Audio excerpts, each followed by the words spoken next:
Hey everyone, welcome to CLAT point and let's start आज का the Hindu news discussion.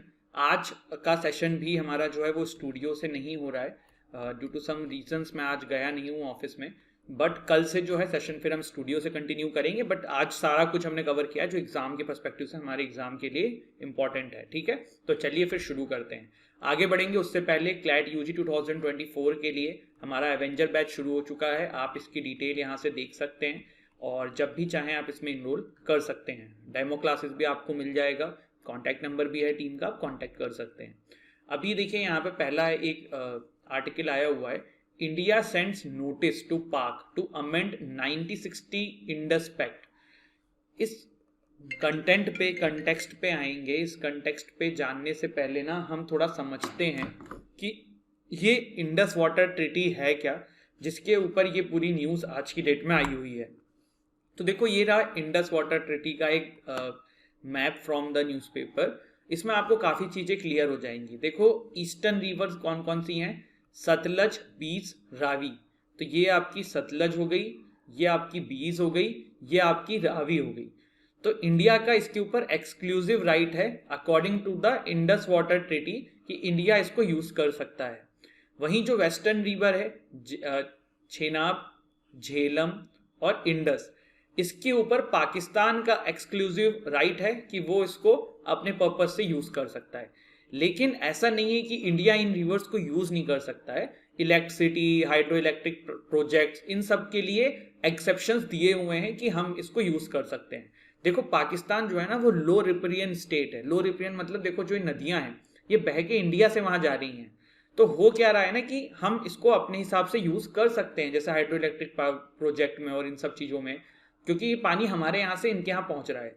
तो ये एक बेसिक चीज थी जो इंडस वाटर ट्रीटी में हुआ था। ये साइन हुई थी सितंबर 1960 में। डेट याद रखिएगा, सितंबर 1960, between India, Pakistan and the representative of world bank. ठीक है, after 8 year of negotiations. Partition के बाद देखो ये सब प्रॉब्लम्स क्रिएट हुई थी कि भाई कौन कितनी नदी यूज करेगा, एक्सेट्रा एक्सेट्रा। तो वहां से फिर आप समझ सकते हो कि इसका पूरा का पूरा मामला इजाद हुआ। अभी देखो, इंडस वाटर ट्रीटी में ना काफी सारे विवाद चल रहे हैं। तो वो क्यों चल रहे हैं वो समझने वाली बात होगी अब हमारे लिए। ठीक है, चलिए। तो अभी 2022 का जो दिसंबर मंथ था हमारा, उसमें 118वीं मीटिंग हुई थी इंडस वाटर कमीशन की। परमानेंट इंडस कमीशन जो बनाया गया है, जिसमें भारत की तरफ से एक है, एक पाकिस्तान की तरफ से है। और ये लोग जाके आपस में मीटिंग्स करते हैं, मिलते हैं और डिस्प्यूट्स को रिजॉल्व करने की बातचीत से कोशिश करते हैं। ठीक है, अभी यहाँ पे देखो प्रॉब्लम क्या हो रही है उस पर अपन बात करते हैं। ठीक है, कि ये क्यों ऐसी चीजें हो रही हैं जो इंडस वाटर ट्रीटी अभी इतना न्यूज में है और इसको लेके काफी बवाल हो रहा है। तो देखिए, सबसे पहले क्या हुआ, एक किशनगंगा पावर प्रोजेक्ट हमारे यहाँ से लगाया जा रहा है, hydro electric project for creating electricity, 330 megawatts का। और रेटल 850 मेगावाट्स का हाइड्रो इलेक्ट्रिक पावर प्लांट जो है, जो कि लोकेटेड है on the tributaries of Jhelum and Chenab. हमने क्या डिस्कस किया था कि इसका एक्सक्लूसिव राइट किसको है, पाकिस्तान को है। लेकिन ऐसा नहीं है कि इंडिया यूज नहीं कर सकता। इंडस वाटर ट्रीटी में ये भी लिखा हुआ है कि आप जो है हाइड्रो इलेक्ट्रिक प्रोजेक्ट्स के लिए, इलेक्ट्रिसिटी क्रिएट करने के लिए आप इनका यूज कर सकते हो। तो ये जो रिवर्स हैं इनके ऊपर हमने ये हाइड्रो इलेक्ट्रिक पावर प्रोजेक्ट्स लगाए थे। लेकिन अब क्या हुआ ना, पाकिस्तान को ये दिक्कत हो रही है।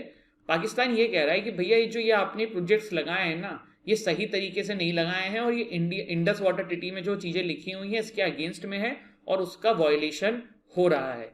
जबकि आर्टिकल 3 एंड आपका 6 ऑफ द ट्रीटी जो है वो ये बात कहता है कि India is permitted to construct hydro electric power facilities on these reverse.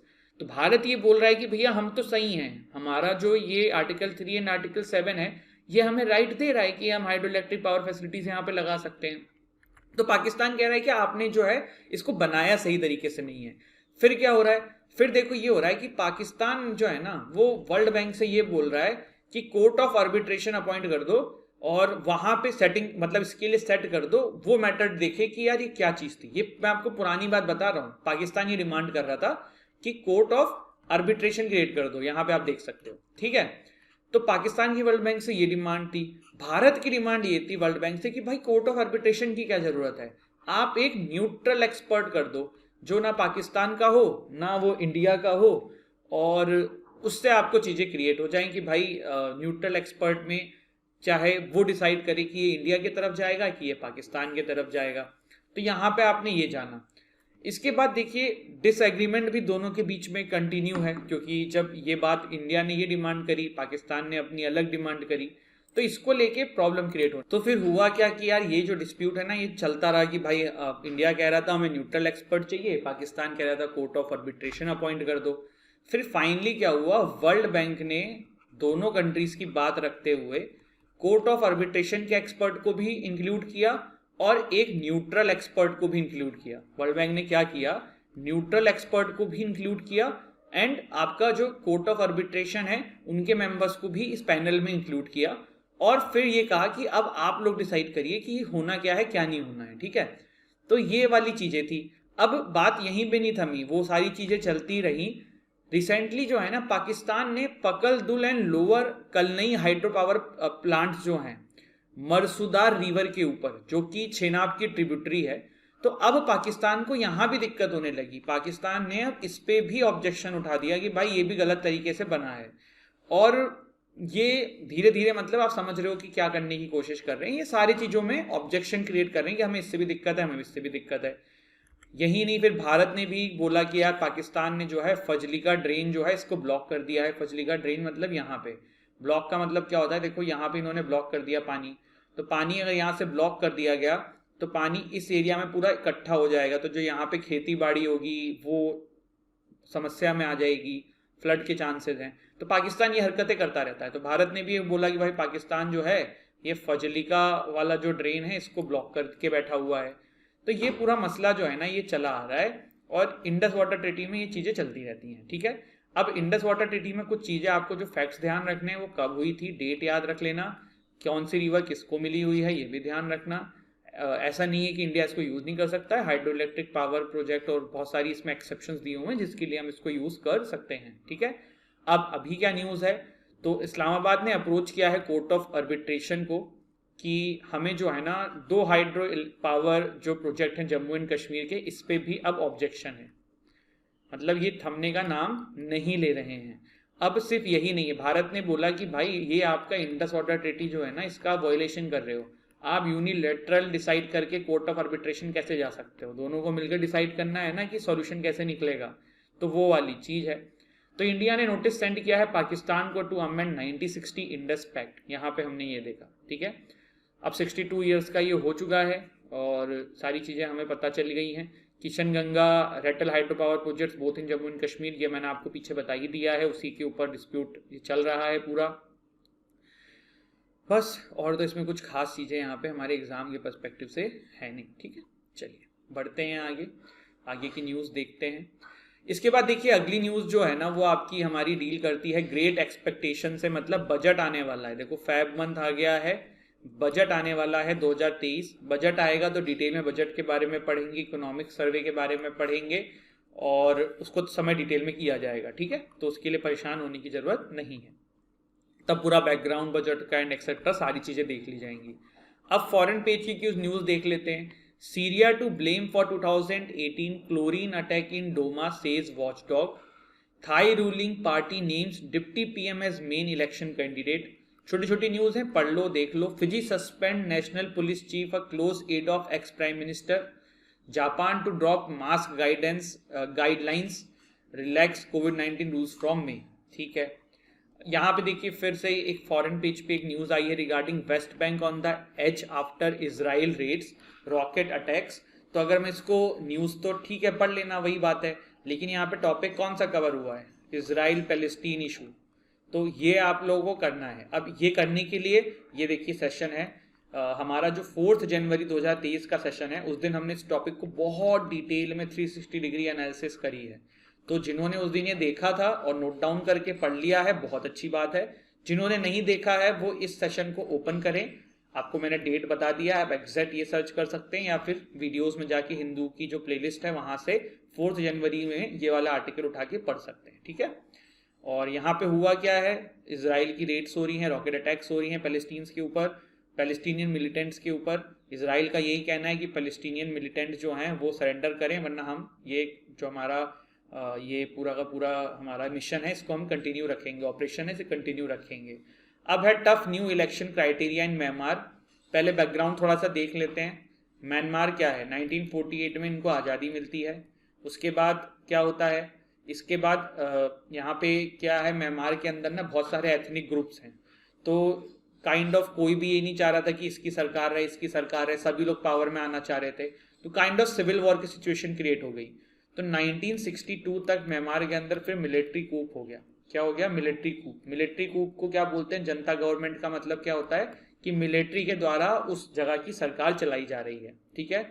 फिर क्या हुआ, 1962 से 90 के दशक तक ऐसे ही चलता रहा, और 90 के दशक के आसपास जो है वहां पे डिमांड बढ़ने लग गई किस चीज की, कि भाई यहाँ पे हमें जो है डेमोक्रेसी चाहिए, हमें डेमोक्रेसी चाहिए, जिसमें सबसे बड़ा रोल था ऑन्ग सन सुई जी का, जिनको आप काफी बार इनके बारे में पढ़ते होगे, अभी इनको जेल में डाल दिया है, बहुत सारी चीजें हो चुकी हैं।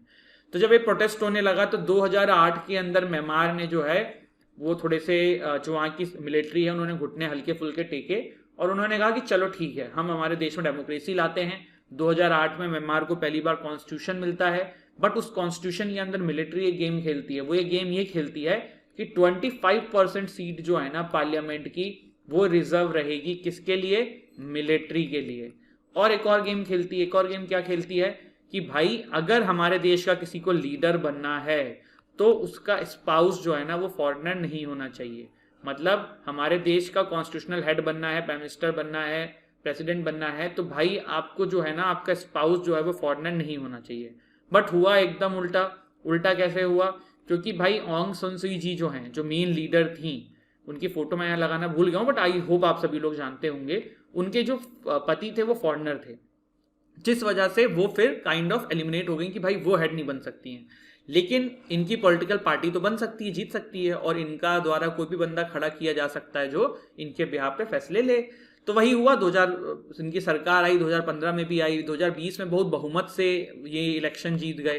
तो जब 2020 में काफ़ी बहुमत से ऑन्ग सन सुई जी जो हैं ये इलेक्शन जीतती हैं, तो मिलिट्री को ये डर लगता है कि कहीं ये कॉन्स्टिट्यूशन में अमेंडमेंट न ले आए, फिर ये जो हम 25% सीट रिजर्व अपने पास रखे हुए हैं ये हमसे छिन जाएगी।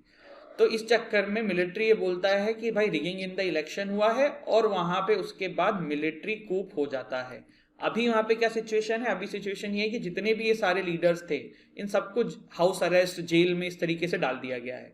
अब इन्होंने अभी क्या किया है, देखो इनको इलेक्शन तो कराना पड़ेगा, जो कि वेस्टर्न कंट्रीज बाकी कंट्रीज का प्रेशर है। तो इन्होंने इलेक्शन के लिए नियम बना दिया है कि भैया सिर्फ वही पॉलिटिकल पार्टीज जो है ना इलेक्शन लड़ सकती है जिसके 1 लाख रजिस्टर्ड मेंबर्स होंगे। पहले ये आंकड़ा 1000 था। म्यांमार के लिए 1 लाख रजिस्टर्ड यूजर होना किसी पॉलिटिकल पार्टी के लिए बहुत खतरनाक है, मतलब बहुत मुश्किल है, खतरनाक इन द सेंस। दूसरा कि मिलिट्री के द्वारा भी बैक वहां पे पॉलिटिकल पार्टीज होती हैं, तो ये उन्हीं के ये पॉसिबल भी होंगे 1 लाख के आसपास मेंबर्स। तो ये पूरी कहानी है। आप अब ये सोच रहे हो कि सर इंडिया का इसके ऊपर क्या टेक है, इंडिया क्या मानता है, इंडिया किसको सपोर्ट करता है। तो देखो ये अपना एक बहुत हाइपोथेटिकल मैप बना रहा हूँ अपने देश का। तो ये नॉर्थ ईस्ट वाला जो एरिया है, यहाँ पे हम भी देखते हैं कि काफ़ी इंसर्जेंसीज होती हैं, मिलिटेंट्स रहते हैं हमारे यहाँ पे, है ना। तो ये लोग कुछ भी करके नॉर्थ ईस्टर्न स्टेट्स में भाग जाते थे, कहाँ, म्यांमार में। तो हमें ना म्यांमार की आर्मी बहुत सपोर्ट करती है इन लोगों को पकड़ने में, इन लोगों की मदद, मतलब इन लोगों से भारत को बचाने में। तो इसीलिए इंडिया जो है ना कभी डायरेक्टली इनकी आर्मी के अगेंस्ट में क्रिटिसाइज या इस तरीके की चीज़ें नहीं करता है। बट हाँ, हमारी सरकार ने भी काफ़ी बार ये बोला हुआ है कि डेमोक्रेसी जल्द से जल्द लाई जाए। तो ये इंडिया का इसके ऊपर टेक है, ठीक है। वैसे हमने किया हुआ था म्यांमार क्राइसिस, इट जस्ट मैंने आप लोगों के लिए रिवीजन करा दिया है, ठीक है। यहाँ पे देखो ये वाला जो इशू है ना पैलेस्टीन इसराइल वाला, ये बहुत अच्छे से कर लेना, काफ़ी इंपॉर्टेंट है, काफ़ी न्यूज़ में चल रहा है। म्यांमार वाला मैंने आपको रिवाइज करा ही दिया है। यहाँ पे हमने इंडस वाटर ट्रीटी को डिटेल में देखा।